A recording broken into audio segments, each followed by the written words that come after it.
Ce soir, un meurtre et mystère qui met en vedette une Québécoise surnommée la Veuve Noire. Quand ils m'ont arrêtée, je comprenais rien. Je savais pas ce qui est arrivé. Que ce soit n'importe qui, c'est des mensonges parce que j'ai pas fait ça. Mais malgré toutes les preuves qui auraient pu l'innocenter, ça fait 11 ans que Judith Brassard croupit en prison en Colombie pour le meurtre de son mari. Qui sont les responsables du meurtre de Felipe Rojas? Il y a quand même une personne qui est en prison qui paye pour un crime qu'elle n'a pas commis. Il y a des développements importants dans cette saga de meurtres, de mensonges, de parodies de justice. 2 organismes internationaux se battent pour la faire libérer. Il y a 2 nouvelles sentences judiciaires qui disent que les témoins ont menti pour l'incriminer. C'est exceptionnel. Sa cause sera présentée la semaine prochaine aux Nations unies. C'est son dernier espoir. Ici Marie-Maude Denis. Bienvenue à Enquête.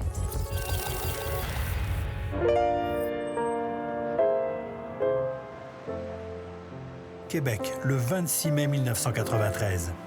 C'était une longue fin de semaine au mois de mai. Donc, il y a une minivan qui s'est stationnée. Puis je voyais que le chauffeur avait comme une map. Puis il tournait la map de tous les côtés. Donc, j'ai frappé à la porte, puis je leur ai dit « Est-ce que je peux vous aider? » Ils sont plusieurs étudiants latinos, mais Judith n'a Dieu que pour Felipe Rojas, 27 ans, un étudiant en orthodontie à l'Université de Mexico. Judith et Felipe passent l'été ensemble à Québec, puis au Mexique en attendant la reprise des études de Felipe. C'était un coup de foudre. On a passé 2 mois, on se voyait tous les jours. Puis c'était vraiment le père de mes enfants, là, c'est vraiment... L'automne venu, Judith est de retour au Québec. Diplômée en musique à l'Université Laval, elle a accepté un poste d'enseignante dans un collège privé de Montréal. Mais elle rêve d'une carrière sur scène et elle monte son premier spectacle solo.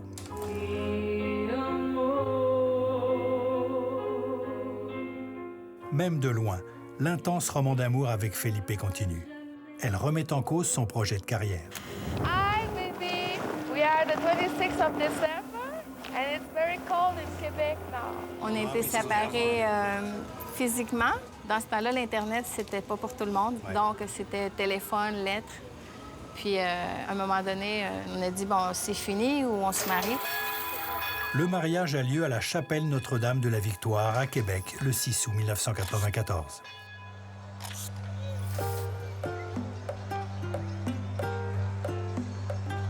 Qui prend mari prend pays.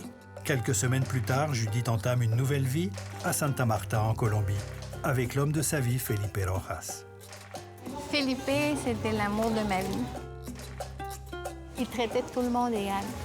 Il n'y avait pas de différence sociale. Moi, encore moins. Vu pour être canadienne, je dis à Santa Marta, il y a beaucoup de différences sociales. Des différences sociales qui ne sont pas toujours faciles à surmonter pour une étrangère comme Judith qui vit au sein d'une famille influente. Le beau-père, Juan Rojas, est un major de l'armée à la retraite. Les familles Rojas et celles de la belle-mère, Ilva Gnecco, sont de vieilles souches en ville. Des familles bien branchées dans toutes les institutions sociales, politiques et juridiques de Santa Marta. Malgré ces différences, Judith s'intègre assez rapidement. Elle enseigne la musique au chic collège bilingue de Santa Marta, pendant que Felipe développe sa pratique d'orthodontie. Ils fondent une famille, 2 enfants, Mariana et Felipe David. La vie de famille est intense. Les frères, sœurs et même les cousins sont omniprésents. Au fil du temps, le couple prospère. Ils achètent un condo dans un chic quartier de Santa Marta, tout près des beaux-parents, et fréquentent les meilleurs clubs et associations de la région. C'était une personne que, quand il arrivait, il prenait l'attention pour ses jokes, ses farces. C'est sûr, il était beau, d'ailleurs. C'était physiquement très beau. Séducteur ou pas? Non, il n'y avait pas besoin de parler. Pas séducteur, Felipe, mais volage en tout cas. Judith apprendra, grâce à une facture de téléphone, qu'il l'a trompée déjà lors de sa première grossesse. Il appelait souvent une autre femme. J'ai jamais souffert pour les amendes de mon mari. J'ai su qu'il y avait une femme qui l'appelait, puis j'ai cherché le nom de c'était qui, mais c'est la seule chose que j'ai fait pendant tout mon mariage. Le reste du temps, Felipe venait toujours coucher à la maison. Je veux dire, j'ai jamais souffert pour ça. Mais le climat politique en Colombie pèse plus lourd sur le couple que les indiscrétions de Felipe. Depuis 50 ans, une guerre civile ravage la Colombie. Pour se protéger de la guérilla, des FARC, les Forces armées révolutionnaires colombiennes, les familles puissantes ont formé des groupes d'autodéfense paramilitaires qui finissent par se livrer au banditisme et au trafic de drogue.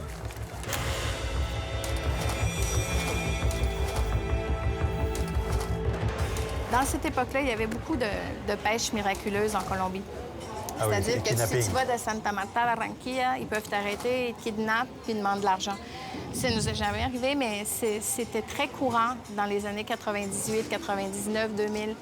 Donc, je disais à Felipe, pourquoi on ne va pas vivre au Canada?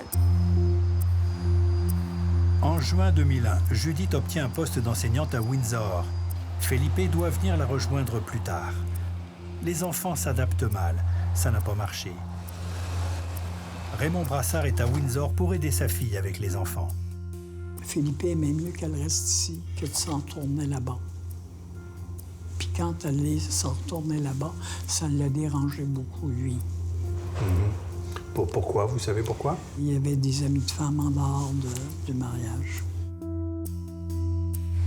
J'ai décidé de revenir, malgré qu'il n'était pas d'accord. Puis c'est là qu'on a commencé à avoir des problèmes. Disons que il y a quelque chose là, qui n'a pas marché. Là. Il y a quelque chose qui s'est brisé.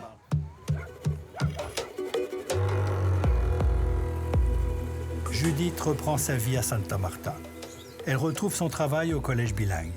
Au cours des 5 années suivantes, elle produit des spectacles et des comédies musicales avec ses étudiants. Elle enregistre même un CD, son premier, intitulé « Amame, aime-moi ». S'adresse-t-elle à Felipe? En tout cas, depuis le retour de Windsor, les relations ne sont pas bonnes. Ce qui mène Judith à être infidèle à son tour. Même si on veut garder les apparences d'une vie familiale heureuse, le couple bat de l'aile.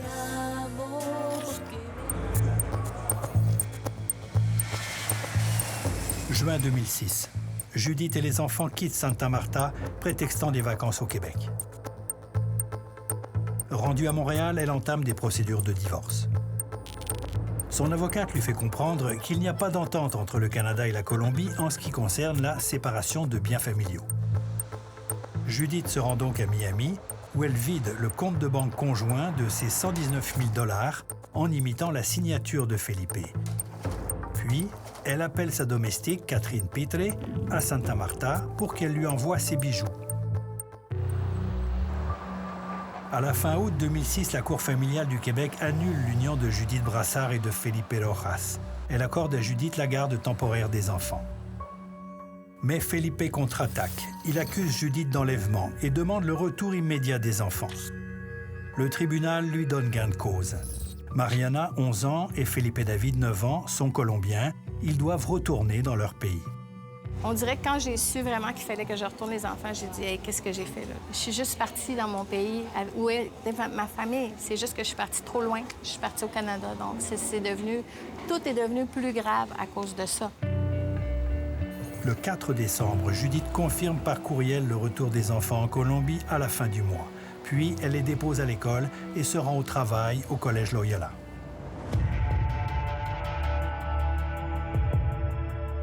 Le même jour, presque à la même heure, Felipe Rojas Gnecco est abattu en pleine rue devant sa clinique à Santa Marta.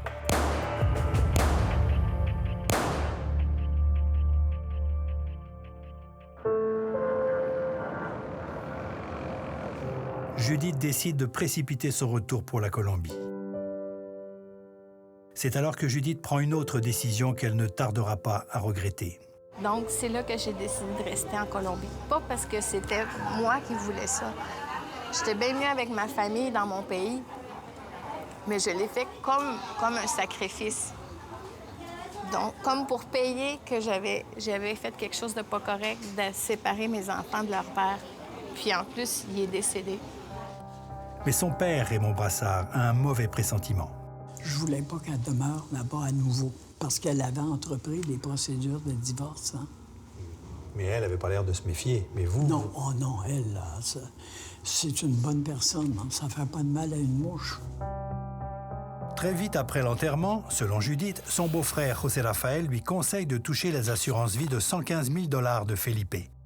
Elle demande à José Rafael d'en investir 30 000 pour les enfants. Avec le reste, elle s'achète une assurance-vie en nommant les enfants comme bénéficiaires.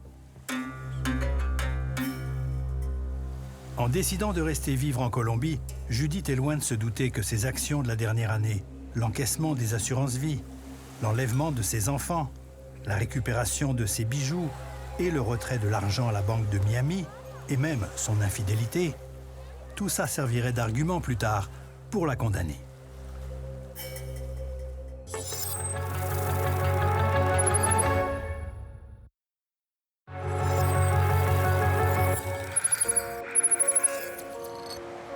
Après l'enterrement de Felipe, Judith Brassard décide de rester à Santa Marta, en Colombie, pour que ses enfants soient à proximité de leurs grands-parents.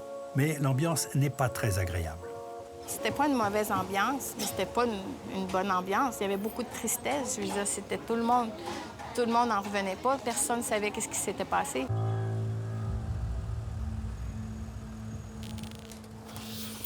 C'est la formule de son avocat au procès. La machination avait commencé. Sa belle-sœur, Ilva Marta, l'accuse. Elle s'acharne à insinuer de façon haineuse que Judith est la responsable du meurtre de Felipe. Ça, c'est la Canadienne, c'est la Canadienne, c'est à cause de l'argent qu'elle a pris, c'est la Canadienne. Donc, c'est ça tout de suite qui est elle qui a crié ça. Mais personne ne me le disait. De longs mois passent et l'enquête sur l'assassinat de Felipe Rojas ne progresse pas. Jusqu'à ce que la police finisse par arrêter ce jeune homme, Gabriel Ramirez Polo, l'un des tueurs. Son complice qui conduisait la moto l'a dénoncé. Dans une entrevue exclusive, il explique pour la première fois à la caméra comment il a tué froidement Felipe Rojas ce matin de décembre 2006.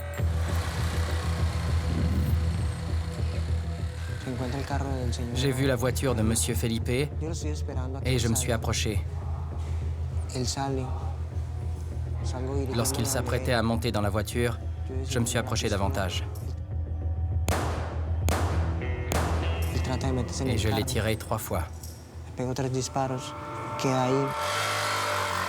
Les deux tueurs avouent. Ils ont été engagés par un ancien paramilitaire, John Osorio, qui se trouve être le conjoint de la domestique de Judith, Catherine Pitre. Tous les 4 sont reconnus coupables du meurtre de Felipe Rojas et condamnés à de lourdes peines de prison. Reste maintenant à trouver celui ou celle qui a commandé l'assassinat. Plusieurs pistes se présentent aux enquêteurs. Dans un tout autre procès, un témoin se fait interroger sur le cas de Felipe Rojas. C'est un cas de vengeance, dit-il. L'orthodontiste aurait eu une relation amoureuse avec la femme d'un commandant paramilitaire. Crime passionnel.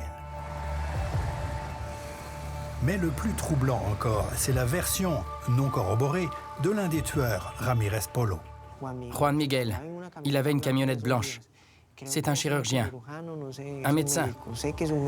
Quelques jours après l'assassinat, en se rendant chez John Osorio pour se faire payer, Gabriel Ramirez Polo voit le frère de Felipe, Juan Miguel, dans une camionnette blanche. J'ai vu la camionnette devant la maison d'Osorio. Le frère de Felipe lui a remis un paquet. C'était le solde de l'argent pour le meurtre. Ramirez Polo dit que ses complices lui confirment que c'est bien le frère qui a commandé et payé le meurtre. Je lui ai dit « Pourquoi tu ne m'en as pas parlé ?» Il m'a répondu « C'est son frère qui l'a fait tuer. » À son procès, Ramirez Polo veut tout révéler, mais il affirme qu'on l'a forcé à garder le silence sous menace d'alourdir sa peine. Ces témoignages sont-ils véridiques? On ne le saura jamais, car ces pistes n'ont pas été explorées par la Fiscalia, les enquêteurs du bureau du procureur général. C'est comme s'ils avaient déjà décidé que c'est Judith qui avait commandité le meurtre de son mari. Ils l'ont placée sous écoute électronique. On cherchait à savoir si elle tenterait de communiquer avec les assassins. Ça n'a rien donné.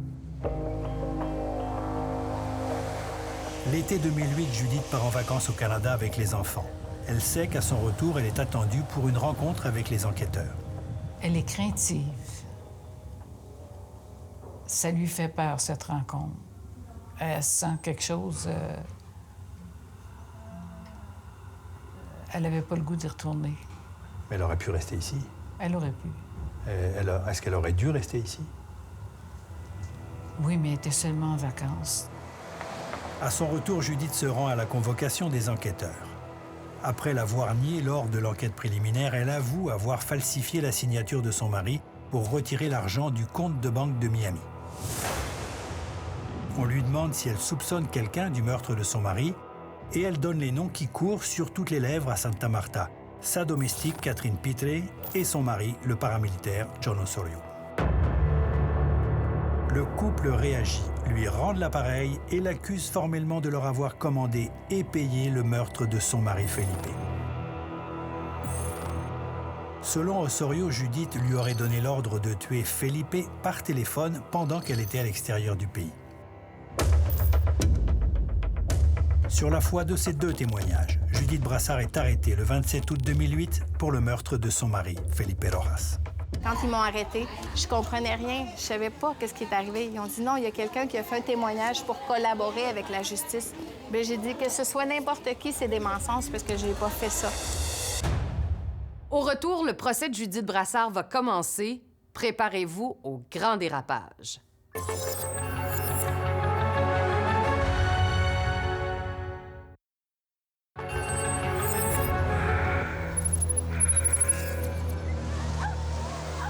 Le 27 août 2008, basé sur les témoignages de John Osorio et de Catherine Pitre, les agents de la Fiscalia, les enquêteurs du bureau du procureur général, se rendent au collège bilingue de Santa Marta pour arrêter Judith Brassard. Au Canada, ses parents sont catastrophés. Ça a été très dur pour moi. Les 15 premiers jours, je dormais pas, je mangeais pas. C'est un choc. Tu crois pas, tu brailles, hein? Tu pleures. Judith est placée en détention préventive dans la prison de Santa Marta, la même prison qui renferme le tueur Gabriel Ramirez Polo et celui qui l'a recruté, John Osorio. Dans la section des femmes, Judith tombe face à face avec une autre détenue, son ancienne domestique, Catherine Pitre. Je me suis approchée, j'ai dit, écoute, si tu as un cœur de mère, j'ai dit, dites la vérité. Dites la vérité parce que mes enfants, ils n'ont pas de père puis ils n'ont pas de mère. Puis c'est pas juste. J'ai rien fait, puis tu le sais. Puis, coup de théâtre, sa domestique, Catherine Pitre, se rétracte. Je ne supportais plus la pression. C'était injuste. Elle a été accusée de quelque chose qu'elle n'a pas fait.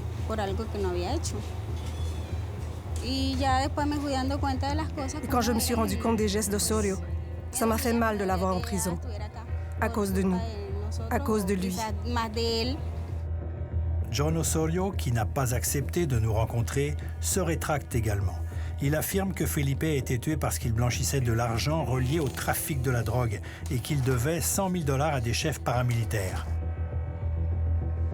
Osorio refuse de dévoiler les noms de peur de se faire tuer. La justice colombienne écartera ces deux rétractations, pourtant spectaculaires, et qui innocentaient Judith.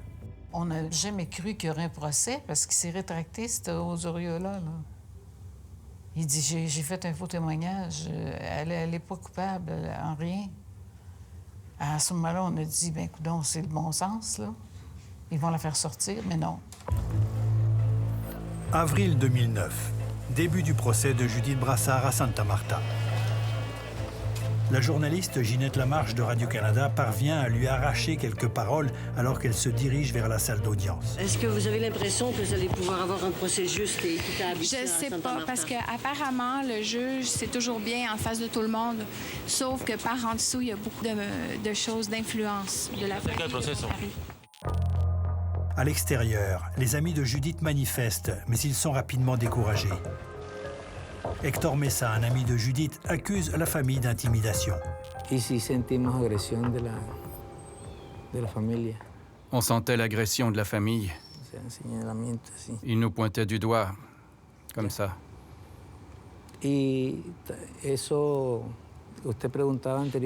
Vous m'avez demandé pourquoi le mouvement s'est effrité? En Colombie, quand on te pointe du doigt, tu te retrouves avec la gorge tranchée. Dans la salle d'audience, l'atmosphère est aussi très tendue. Très tendu. La famille ne voulait pas de journalistes dans la salle d'audience. Elle a demandé au juge de sortir les membres des médias. Le juge a accepté. Judith est défendue par l'avocat Gustavo González Ramos. Lui aussi sent le poids de la famille sur tout le processus judiciaire. C'est une famille puissante qui vit une énorme tristesse, une grande douleur. Elle veut se venger à n'importe quel prix.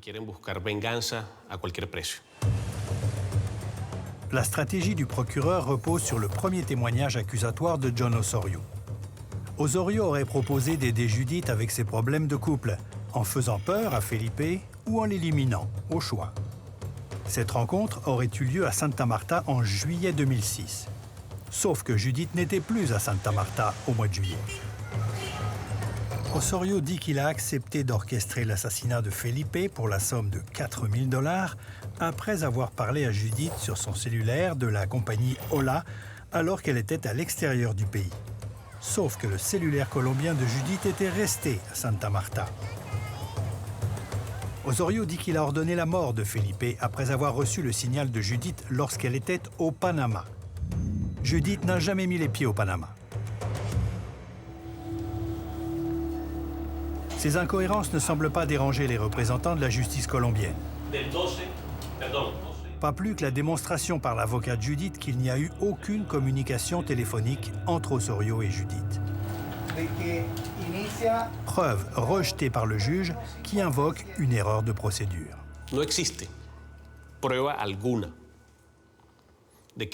Il n'y a aucune preuve que Judith ait contacté un tueur à gages par téléphone, par Internet ou par n'importe quel autre moyen. Alors la grande question, c'est comment Judith aurait-elle pu ordonner l'exécution? Par télépathie? Lorsque le procureur a fait sa présentation, on se serait cru au cirque. Ça avait une allure folklorique. La représentante de la Fiscalia se nettoyait les ongles. On a même pris une photo d'elle qui dormait pendant l'audience. Incroyable. Pas de preuve de communication avec John Osorio, pas de preuve de paiement non plus. Selon lui, j'ai dit non, tue-le, puis quand je vais revenir du Canada, je vais te payer. Meurtre à crédit. Ben oui, un meurtre à crédit. Ce qu'il a dit, c'était tous des mensonges, parce que techniquement, c'est prouvé que je ne l'ai pas téléphoné, que j'ai pas parlé avec lui, qu'il disait n'importe quoi. Tout Santa Marta suit le procès attentivement. La presse unanime s'en tient à la version officielle. Même avant d'être condamnée, Judith Brassard est surnommée la veuve noire. La famille est intervenue auprès des propriétaires des médias. On voulait que les reportages sur le procès démontrent que Judith Brassard était coupable de l'homicide.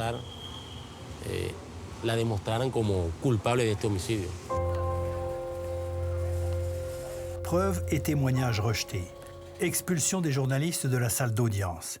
Pression de la famille sur les amis de l'accusé et sur les propriétaires des médias locaux. Un procès pour le moins confus. Juste et équitable, la question se pose. Le procès n'avait aucun fondement rationnel. Les preuves, la justice, on a mis tout ça de côté. Le procès reposait sur la haine. On a tourné le dos aux preuves. Résultat, une grande injustice contre Judith Brassard. Le procès dure 9 longs mois. Lorsque le verdict tombe, il est terrible. 28 ans de prison et 2 millions de $ en réparation à la famille du défunt. On était convaincus qu'elle allait sortir. On a même apporté du vin et des fleurs.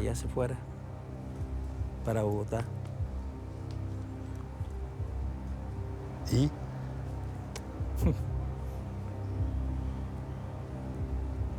C'est comme ça.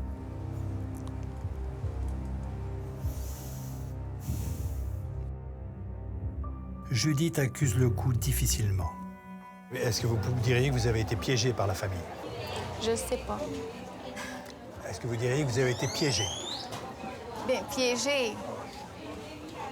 Dans un sens, si j'avais vraiment voulu repartir au Canada, je l'aurais fait. Donc, j'ai voulu rester ici, mais j'ai jamais pensé qu'il penserait ça. Il est trop tard pour des regrets, mais tout n'est pas perdu. Il reste des recours et de l'espoir à la cour d'appel.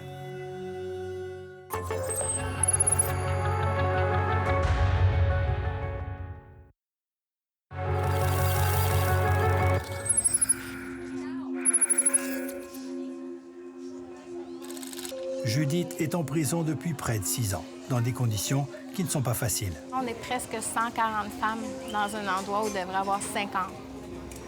Donc, personnellement, dans ma cellule ou dans ma chambre, c'est plus comme une chambre. On est 5. Pendant qu'elle attendait le verdict du juge de la cour de première instance, elle a subi des menaces d'extorsion. C'est des personnes qui rentraient jusqu'ici. Il me disait, le juge te fait dire que si tu lui envoies 20 000 tu vas être libéré. Alors, qu'est-ce que je répondais? Je disais, je vous crois pas. Autre tentative de corruption, après le procès, le frère de la victime, José Rafael Rojas, aurait tenté de soudoyer la directrice de la prison pour qu'elle transfère Judith loin de Santa Marta. Il voulait que je lui accorde une faveur. Il voulait que je la transfère dans une prison à sécurité maximum pour qu'elle n'ait plus de contact avec ses enfants. Je lui ai dit, je suis une mère. J'ai un fils du même âge que celui de Mme Brassard. Ne comptez pas sur moi. Sandra Calero perd son emploi. Judith est transférée près de Cali, à 1200 km au sud de Santa Marta. Elle a dû se battre, et ses enfants aussi, pour revenir. Témoignage semblable à la prison de Monteria. Adriano Sanchez Comas est un chef paramilitaire bien connu. Il dit que José Rafael Rojas, son ancien ami et collègue de l'école d'architecture, aurait aussi tenté de le soudoyer. Il voulait que je demande au jeune homme qui a commis le meurtre d'accuser Judith. Je lui ai dit non. J'aurais pu témoigner.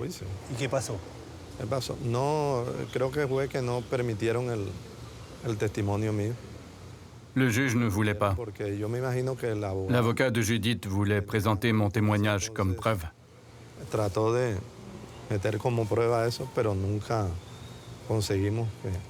Le juge a refusé. Il n'y avait rien à faire. Et on a condamné Judith. L'autre frère de Felipe, Juan Miguel Rojas, aurait lui aussi offert de l'argent à l'un des tueurs pour qu'il inculpe Judith Brassard. Je lui ai dit non, je ne t'aiderai pas. Il m'a répondu, si tu ne collabores pas, je vais te tuer le jour où tu sortiras de prison. Je lui ai dit, je t'attendrai. Le 20 octobre 2010, la condamnation de Judith est confirmée par la cour d'appel du district de Santa Marta. Énorme déception, une fois de plus.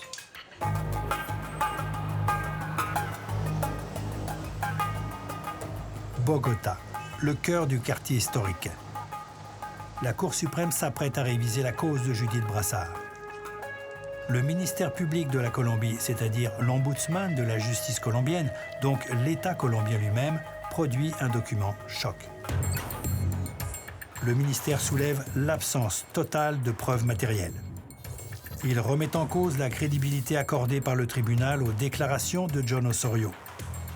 Il soulève que la preuve démontre que Judith Brassard n'est pas allée au Panama, qu'il était impossible qu'elle ait utilisé son cellulaire colombien puisqu'il était resté à Santa Marta, et que les registres des communications indiquent qu'Osorio n'a pas reçu d'appel de Judith aux dates spécifiées dans son témoignage. Pour le ministère, il est clair que le récit de John Osorio ne correspond pas à la réalité et qu'il faut appliquer le principe du doute raisonnable. Il demande à la Cour suprême de casser la sentence et d'acquitter Judith Brassard. Judith, les amis et la famille sont ravis. Ils sont sûrs de gagner. Mais lorsque la bombe explose, personne ne veut y croire. Les juges de la Cour suprême confirment les décisions des 2 premières instances, 28 ans de prison pour meurtre et 2 millions de dollars en réparation à la famille du défunt. La Corte Suprema de Justicia dejó infirme la condena de 28 años de prisión en contra de la ciudadana canadiense Judith Brassard.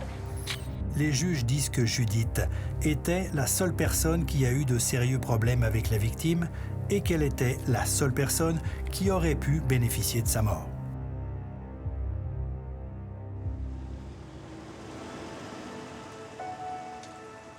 Il manque un morceau à l'histoire, à quelque part. Et c'est quelque chose qu'on veut étouffer. C'est sûr. Écoute, si la Cour suprême a été capable de reconfirmer ma sentence, qui est basée sur rien, de l'air, des suppositions, de ce que j'ai fait quand je me suis séparée, puis de ce que j'ai fait quand Felipe était mort comme veuve, sur aucune autre preuve. On ne saura peut-être jamais qui a commandé la mort de Felipe Rojas Nieco. Avec tant de pistes inexplorées et des témoignages contradictoires, une chose reste certaine. Il n'a pas été prouvé, hors de tout doute, que Judith Brassard est responsable du meurtre de son mari. Vous n'allez pas arrêter de vous battre pour la faire libérer, j'imagine. Jamais, jamais, jamais, jamais, jamais. Tout ce qui est possible de faire, on va le faire. Dans un instant, la finale de notre enquête et les tout derniers développements dans le dossier de Judith Brassard.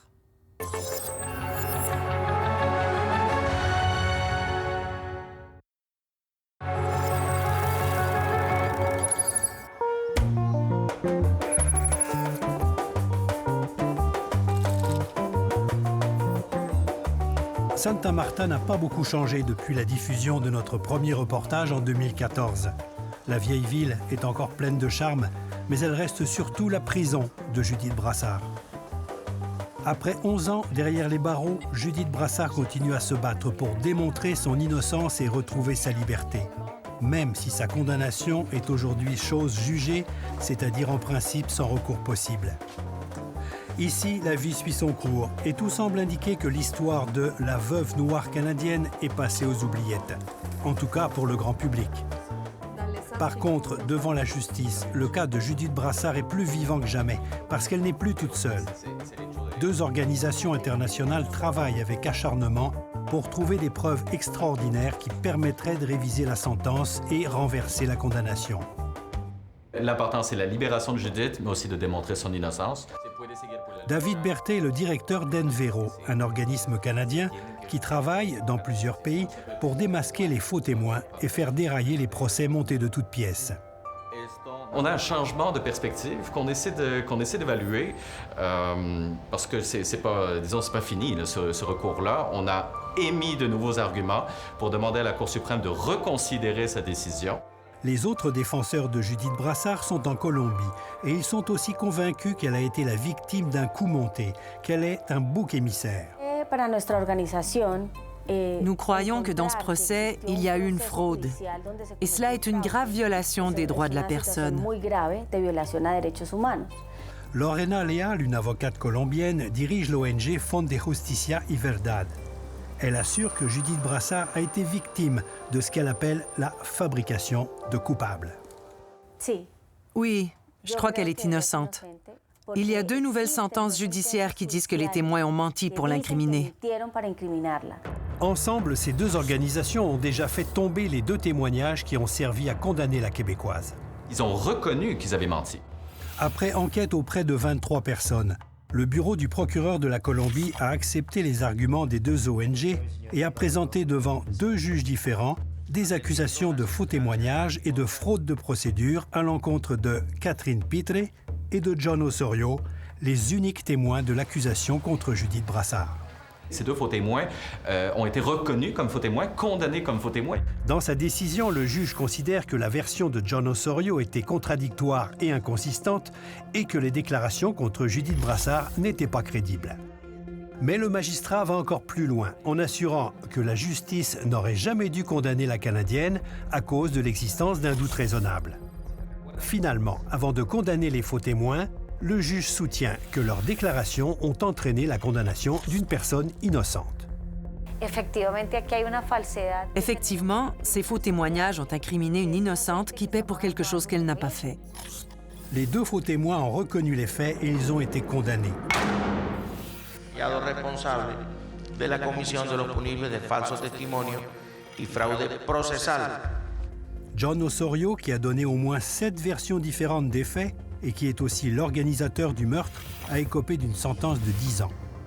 Catherine Pitre, sa femme, a été condamnée à 6 ans de prison. Après 12 ans, c'était un miracle que ces 2 personnes-là disent la vérité.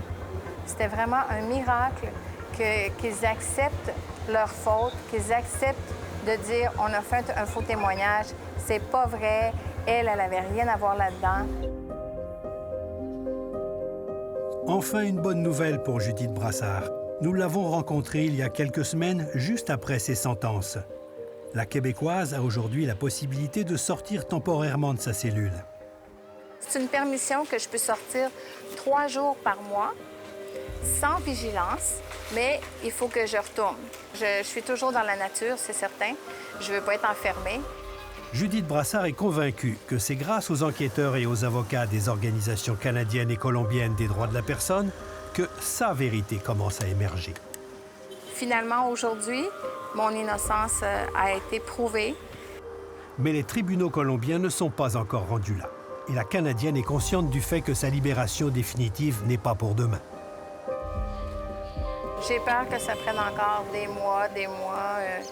Légalement, je vais avoir le 3/5e de ma peine.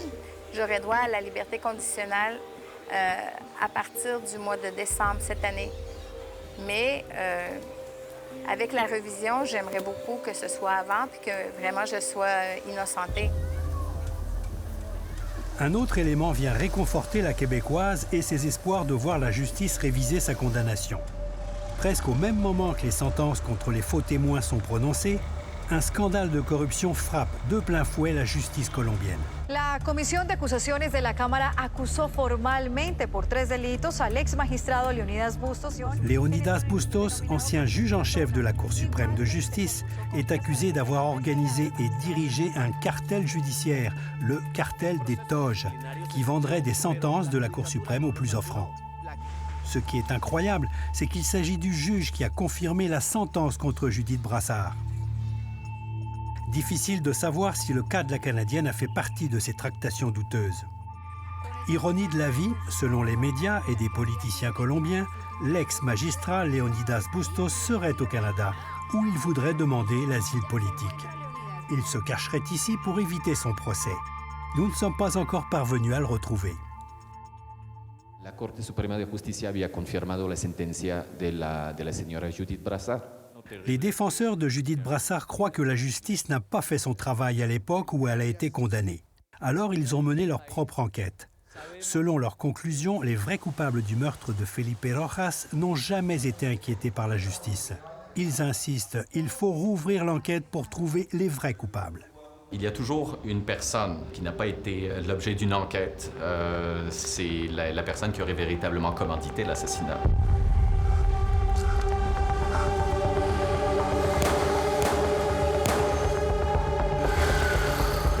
Donc la personne qui aurait commandité l'assassinat de Felipe est une personne qui est un informateur de la police de Santa Marta. Cet informateur de la police s'appelle Victor. Son nom a été mentionné pendant l'enquête, mais il n'a jamais été accusé par les procureurs. Et ce n'est pas le seul cas. La justice est au courant d'un témoignage affirmant qu'un narcotrafiquant extradé aux États-Unis aurait avoué, dans une prison américaine, être derrière l'assassinat du mari de la Québécoise. Mais cette piste non plus n'a pas été explorée. La question est évidente. Pourquoi? Judith sert, comme personnage, comme bouc émissaire, elle sert. Tant qu'elle est coupable, tant qu'elle est en prison, cela fait en sorte que l'enquête, l'investigation, pour savoir qui est ou qui sont les responsables du meurtre de Felipe Rojas, il reste en liberté, il reste protégé. Juste avant la diffusion de notre reportage, coup de théâtre. La famille de Felipe Rojas, le mari de Judith Brassard, qui a été assassiné, a demandé l'annulation des sentences contre les faux témoins. Ils veulent empêcher la révision du procès et ils s'en prennent au juge.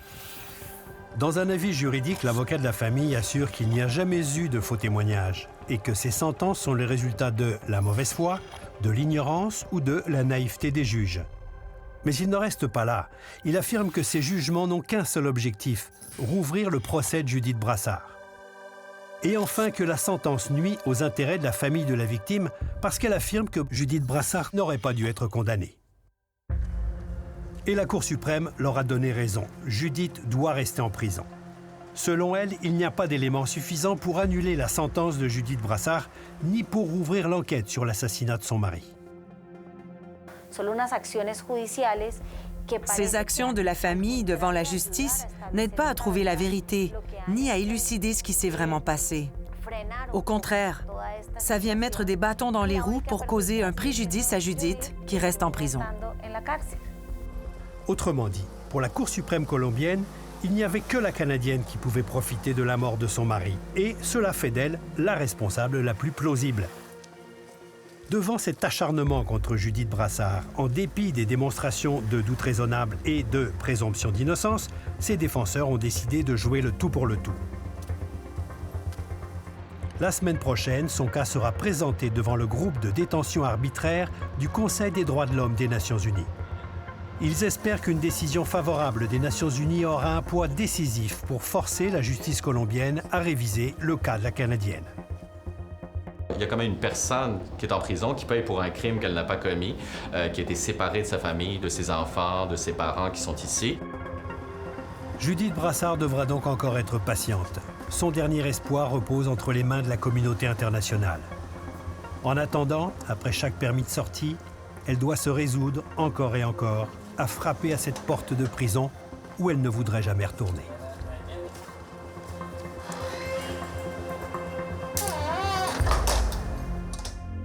On va évidemment suivre et vous tenir informés des développements dans le dossier de Judith Brassard. C'est tout pour ce soir. Au nom de toute l'équipe, merci beaucoup d'avoir été là.